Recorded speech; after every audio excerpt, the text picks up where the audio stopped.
పశ్చిమాసియా యుద్ధంతో పాటు ఉక్రెయిన్పై రష్యా దాడులు కొనసాగిస్తున్న వేళ అమెరికా విడుదల చేసిన ఓ నివేదిక తైవాన్కు కంటి మీద కునుకు లేకుండా చేస్తోంది. 2027లో తైవాన్పై దాడి చేసేందుకు చైనా దగ్గర నిర్దిష్ట సమయం అనేది లేదని పేర్కొంది.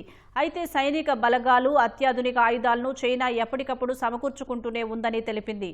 అటు తమ భూభాగాన్ని కాపాడుకోవడమే లక్ష్యమని తైవాన్ స్పష్టం చేసింది. మధ్యప్రాచ్యంలో యుద్ధం తీవ్ర రూపం దాల్చిన వేళ అమెరికా విడుదల చేసిన ఓ నివేదిక చైనా, తైవాన్ మధ్య నెలకొన్న ఉద్రిక్తతలను పెంచే సూచనలు కనిపిస్తున్నాయి. 2026 యాన్యుయల్ థ్రెట్ అసెస్మెంట్ పేరుతో అమెరికా ఇంటెలిజెన్స్ విడుదల చేసిన నివేదిక చైనా, తైవాన్ అంశాన్ని ప్రస్తావించింది. 2027లో తైవాన్పై దాడి చేసేందుకు చైనా వద్ద ప్రస్తుతానికి ఎలాంటి ప్రణాళికలు లేవని అమెరికా నివేదిక అంచనా వేసింది. యుద్ధం చేసే ఆలోచన లేకపోయినా చైనా మాత్రం తన సైనిక సామర్థ్యాలను నిరంతరం పెంచుకుంటున్నట్లు పేర్కొంది. చైనా దాడి చేసే అవకాశం లేదని అమెరికా ఇంటెలిజెన్స్ నివేదిక చెబుతున్నప్పటికీ సరిహద్దుల్లో డ్రాగన్ కదలికలు ప్రమాదకరంగా ఉన్నాయని తైవాన్ ఆరోపించింది.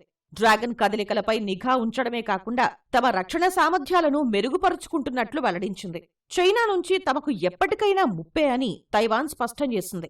అమెరికా నివేదికపై తైవాన్ రక్షణ మంత్రి వెల్లింగ్టన్ స్పందించారు.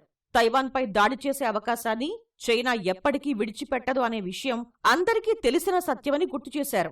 ఈ ఏడాది చైనా తన రక్షణ బడ్జెట్ను 7% పెంచుకోవడమే నిదర్శనమని పేర్కొన్నారు.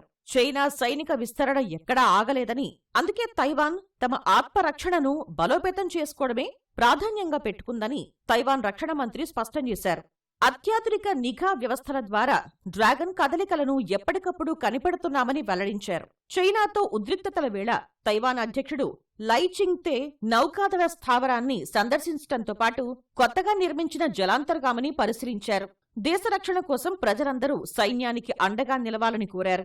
తైవాన్ తన స్వయం ప్రతిపత్తిని కాపాడుకునే విషయంలో తగ్గేదే లేదని పునరుద్ఘాటించారు. చైనా బెదిరింపుల నేపథ్యంలో తైవాన్ తమ యుద్ధ సన్నద్ధతను వేగవంతం చేసింది. కిన్మెన్ ద్వీపంలో లైవ్ ఫైర్ డ్రిల్స్ నిర్వహించింది. ట్యాంకులు, ఫైటర్ జెట్లు, ఫిరంగులు ఈ విన్యాసాల్లో పాల్గొన్నాయి. తైవాన్ తమ దేశంలో అంతర్భాగమని వాదిస్తున్న చైనా ఎప్పటికైనా దాన్ని తమ భూభాగంలో కలుపుకుంటామని అంటోంది. డ్రాగన్ వాదనను తైవాన్ తోసిపుచ్చుతోంది.